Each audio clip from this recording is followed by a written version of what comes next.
Yes, it sure did, yeah. It did. It had some really unusual music on there as well. Okay. All right, it's 8:43 right now, and you can learn those things if you go back to school.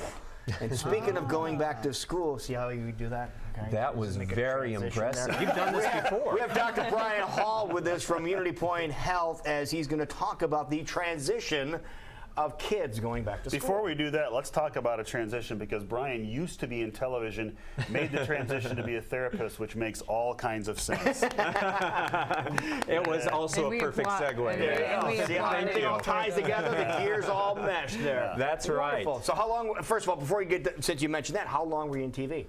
I was in TV working with Jason at the other place for about 4 years, part-time as a producer. Okay, and then you got hit in the head and wised up. And oh my gosh, what am I doing? Time to go back to school and make something of myself. Where'd you go to school then? I went to UNI, first of all, for a master's degree, and just recently graduated from Capella University with my PhD in psychology. Congratulations. Awesome. Yeah, congratulations on that. Thank you all very Hopefully much. someday we'll learn better ourselves. So we see all over social media parents doing backflips. I'm surprised I haven't seen videos of handstands and things like that, because kids are going back to school. Yes. But you say this is an important time. This is an important time, especially these few days here before school starts. A lot of schools in this area starting next week. And so there's a brief window of opportunity at this point for parents to kind of lay the groundwork and help kids start to get ready for that transition, because the research shows that it is a big transition for kids. Recently released research even indicates that there's more headaches among children in the fall. And there's a few possibilities for that, that there's some stress associated with going back to school, that perhaps the kids need to go in and have their vision checked and get some glasses, so keep that in mind. But probably most importantly for our purposes here in helping parents plan on helping kids is sleep. The kids aren't getting enough sleep, enough good quality sleep. And I know this has happened at our house. Over the summer, we get kind of laid back. We don't really follow the bedtime as much as what we need to. The rules a little Does that happen at your house, Jason Parkin? Sometimes, yeah. And I tell you, the repercussions are bad. Yes. If I could give new parents one piece of unsolicited advice, I would impress upon them how important the sleep schedule is. And that's if it falls apart, it's here to echo that sentiment very much. Now, speaking of sleep, what do you recommend for sleep for kids that are going to school? Don't even take it from me. The CDC recommends for school-age kids, so kindergarten up through middle school, 10 hours at least a night. 10 hours, really? At least, and up. Probably no more than 12. That would be the upper limit, but 10 to 12 hours for those. So we're talking getting kids to bed while it's still light outside then. Yeah, if they're getting up at 7 o'clock, 9 o'clock at the latest.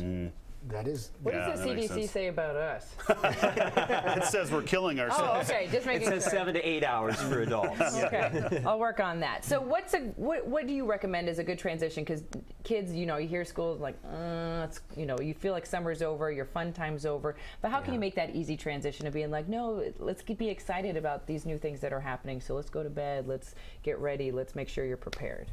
That's a great point, to try to build, especially with the younger kids. The teenagers, it's often too late. But the younger kids, you can still build some excitement about going back to school, seeing your friends, the fun things you're going to be doing. But we do have to get to bed a little earlier, and to really spoil the fun, we've got to turn the TV screens off, the video games, the tablets. All of those things need to be limited, particularly later in the evening, to help kids relax and unwind before it's time for bed. Now, would it be to the point of removing them from their bedroom? Would it go that far? It could, yes, especially if there's issues that are coming up with obedience and arguments about that.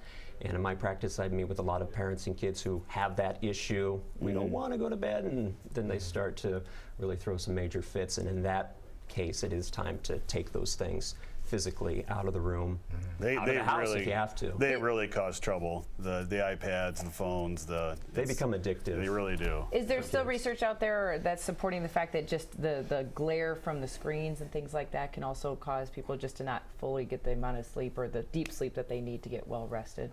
That's true. Harsh lighting. Yeah. To me, this is harsh.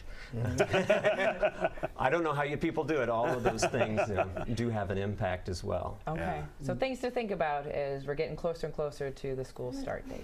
Most definitely. Time is running out.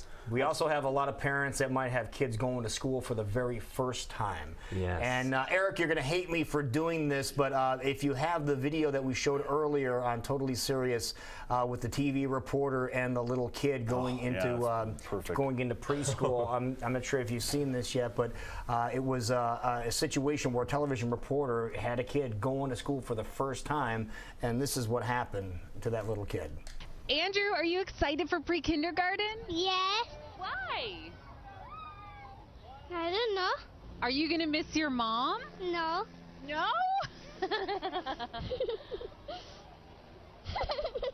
Oh, don't cry. Are you? Little kid realizes mom isn't going to be there. Separation anxiety, obviously, is what we're talking about here.